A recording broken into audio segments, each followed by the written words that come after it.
Hi, and welcome to John's Model Kit Review. Today, I am doing an in-box preview of Nichimo's 1/48 scale Ki-45 Toryu. The allied code name for the Ki-45 was Nick. The Nichimo part number on this kit is S-4819.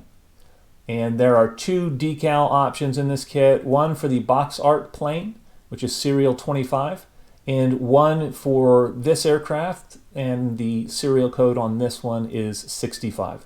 They're both the modeled camouflage and very similar color schemes. Back when this kit was produced, it was when the Japanese were at the top of their game. They were also at the top of the model producing industry, and the surface detail, the interior detail, the engraved detail was all world class. As we go through the instructions here, you can see, compared to like today's Wonder kits, the parts count is much more limited. But I think if you take your time and do some nice detail painting on the interior as you're assembling things, it really will turn out nicely. I would recommend looking up Hasegawa's Ki-45 instructions in order to get the color callouts correct on the interior. I think that would be a good reference to have. The color callouts on this kit are all in Japanese, and unfortunately for me, I don't read Japanese. This just shows the construction sequence. You can see how the cannons mount, clear parts. It's very simple, and it's a very low parts count compared to a lot of more modern kits. On here, you can see the detail on the landing gear. I would say the wheel well bays are not nearly as detailed as a lot of the modern kits, but the reality is very few people are going to be looking in the wheel well bays while this model kit sits on the shelf. This is actually kind of a combo of construction and decal placement for the kit. This is the final step, and it's showing the engine construction. These engines are simple, but once they are assembled, painted, and detailed out, I think they're going to look really great. This is kind of the final side view of the decal option with a tail code 65, and just gives you kind of a painting guide for the modeling that's on the plane. Taking a look at the kit parts, these are the fuselage halves, and you can see from any kind of distance at all, it just gives it a really nice, fine texture to the surfacing. If you look at it very closely, you can see that the riveting is a little bit overscale, but this is really going to look nice under a coat of paint. The detailing on this is much more fine than most of the newer Airfix kits that I have built recently. If you look here, even the ailerons, the fabric-covered ailerons, it's some of the best fabric-covered detailing I've seen on any kit. Just very nice. The trailing edges on the wings are very, very thin. They're going to give a nice scale effect. And again, you can see the detailing, the riveting is a little bit overscale, but once you have this kit painted, it's really going to highlight the detail nicely. These are the clear parts, and I just test fitted the cockpit clear part and didn't even clean it up at all, and it just fits perfectly on the plane. Clarity is not bad. It has nice frame ribs, so you can mask that off fairly easily.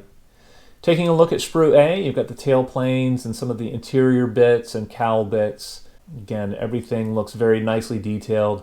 There's some minimal flash on the landing gear doors and a few of the other parts. You know, your parts are going to require some minor cleanup, but overall they look nice. I would probably thin these doors down and, spend a little time modifying some of the parts just to add a little bit of detail. This is sprue B, and it has your engines and your nacelles and props and the landing gear. As you can see, there's a little bit of soft detail on some things and really nice detail on other things. But again, I think this kit is just going to assemble nicely. Everything that I've test fit fits nicely together, and I think it's going to be a pretty painless build. Very minimal flash on the landing gear. I've seen a lot worse flash on Tamiya kits, and even the molds line up nicely. They're not like offset. So I think these parts are going to just detail out beautifully. This is kind of a close-up of the engine and some of the detail. Moving on to the decals. These decals look shockingly nice for being as old as they are. These are the kit decals. I have not tested them yet, but they are not overly yellowed, and they honestly look like they're going to go down just great. Time will tell. I'm going to try to use them. I can't really report on how well they're going to hold up at this point. This is the combination of marking guide and kind of final construction steps, and this is for the code number 65. You're going to have to refer to the box art if you want to model the aircraft with a red stripe on it and the tail code of 25. And the box art and the side of the box really serves as a kind of a guide for doing the modeling on the plane. These planes were painted in the field, and so none of them are identical. All right, that wraps up this in-box review. Overall, I think that this Nichimo Ki-45 is really going to turn out nice.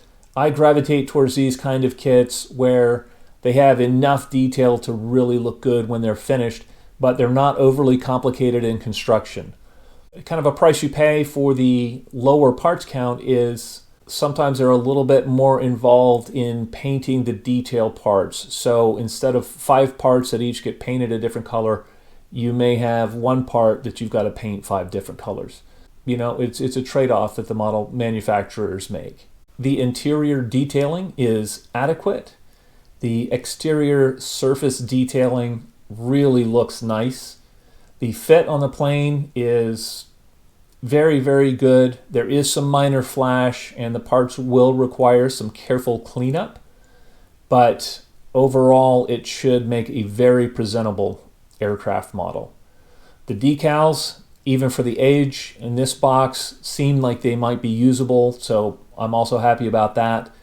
One area where the kit falls down a little bit is the instructions. The color callouts are only in Japanese. I don't read Japanese, so I'm going to have to source probably some Hasegawa instructions in order to see how to paint the interior of this aircraft. I got this kit at a very good price. It was on the secondhand shelf at the model shop. Overall, it looks like a fun build. I'd love to know what you guys think. If you've built one of these before and want to chime in on how it goes together, please feel free to leave comments in the section below. I hope you found this video entertaining and informative, and until next time, model on.